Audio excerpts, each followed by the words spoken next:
Hey Warriors fans, I'm Scott Warras, joined here by Brady Pichler, freshman right side hitter for the Warriors men's volleyball team. And Brady has made a little history.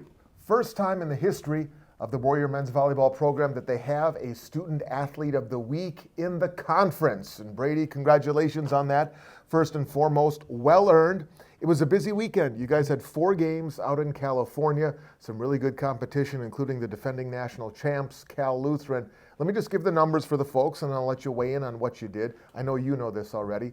A school record 21 kills in the victory over Calvin. Hit 336 for the weekend, 61 kills all told, 18 digs, 9 blocks in that 4-game stretch. So, the first question I always like to ask is, what went so right for you, specifically against Calvin, but you really played well all weekend long? Take me through it. Take us through it.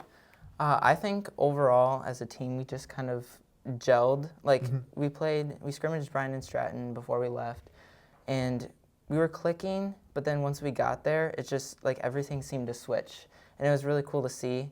And I started having a really good connection with James Biedenbender, our The setter. president, Yes. Mr. Biedenbender. Yes, that's right. So I think that was probably the main thing that helped our success. Yeah. What's that gelling process been like? I mean, you're a freshman, so you have to get acclimated to a lot. But still, there are a lot of new pieces in this year's team. So how are you guys coming along in that whole getting to know each other process? Yes, it was definitely a long trek to try to figure it out, especially with James being a newer setter. But us freshmen, we've all kind of been playing both club and high school, most of us. So we're used to different setters, different tempos. I mean, we're running a little bit different tempo that some of us are used to. But we definitely got it down in practice, did different drills and stuff. That definitely helped. And even just our gameplay and stuff like that, that allowed us to connect better. I mentioned the competition, and it was very high. You played a couple of ranked teams, including the defending champion, national champs in Cal Lutheran. What did you learn?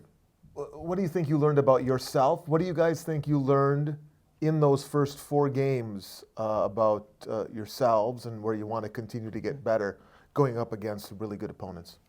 I think that we honestly learned that we have the potential.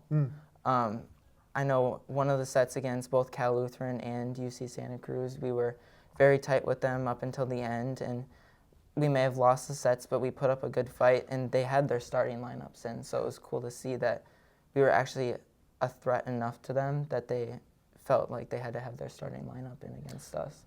Which is a big step. I mean, to perform at a high level, and even the victory over Calvin. I mean, you guys dropped the first set, and then the 3 that you won after that, tight ones.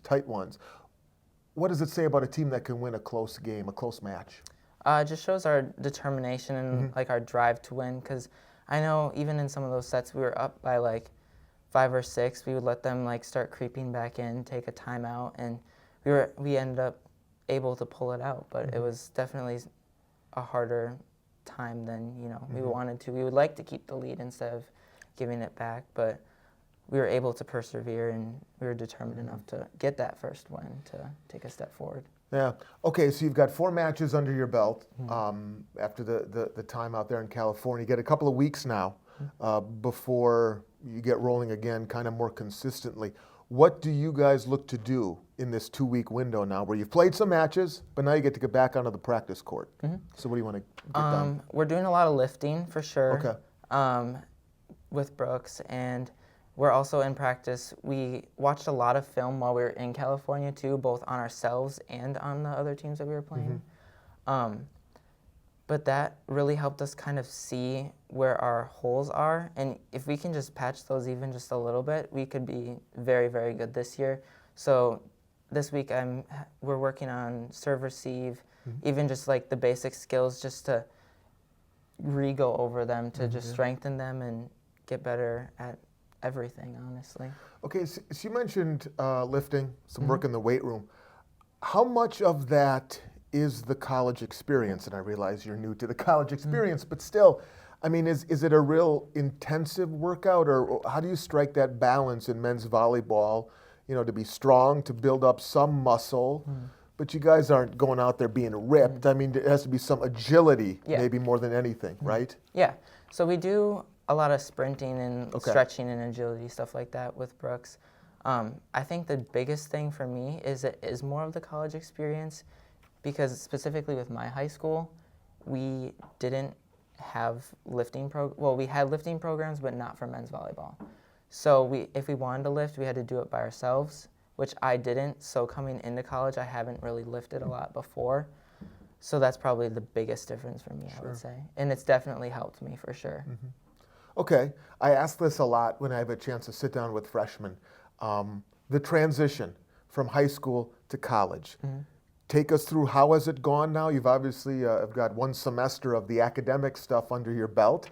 Now with a season underway, the transition on the court and off the court, how has it gone maybe compared to what you were expecting? Harder, easier, somewhere in between?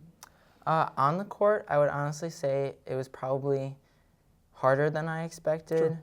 Just mostly now that we've gotten to the competition days, because you never really realize until you're in the game how different it is in college. Real quick, we were saying off the air before, you're a little sore now the day or two after a match than you were back in your high school days. Yes. And then off the court, I would say it was probably honestly easier than I expected it to be. It's definitely still a transition from trying to figure out your own time management in college versus just being on a schedule in high school. So that's probably the hardest thing for most people, and it was for me as well. But once you kind of get a hang of it, it's really not that awful. Yeah. Discipline, scheduling, keeping yourself on a regimen is so important the first time around. Let me just take a step back here for just a few minutes. Why WLC? I mean, you are a very talented player at Sussex Hamilton. You're from Menominee Falls, Wisconsin. You had choices. You had options. Maybe some D2 interest, other D3 schools. But what cinched it for Wisconsin Lutheran College and being a Warrior? I just really like the college. I've also known Coach Ensley for a while. I played against him. He was actually a coach for an opposing club team in the area that I had played against, so I had known him a little bit before then. Then I got to know some of the guys last year through recruiting process, and I really enjoyed them as a family, as friends, and I really got close to them even before coming here. I also really like the campus. It's small, but I don't have an issue with it. It's nice.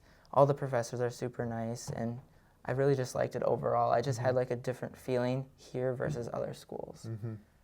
Okay, before we wrap this thing up, and we're talking with Brady Pichler, men's volleyball NACC Athlete of the Week, and the first time that the Warrior men's volleyball program has ever had an Athlete of the Week, so a little history being made. Before we let you go, in the time-honored tradition of these conversations, we play 5 questions.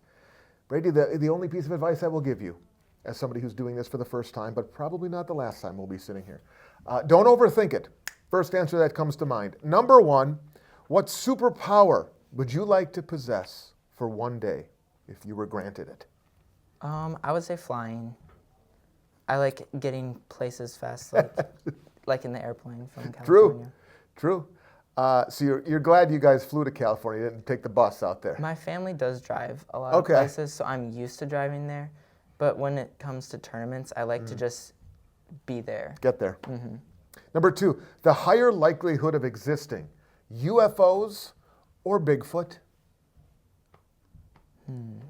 I would say UFOs. Number 3, Chipotle or Qdoba, one of the great debates of our time. I would say Qdoba because it's cheaper. Pragmatic. Number 4, can you whistle?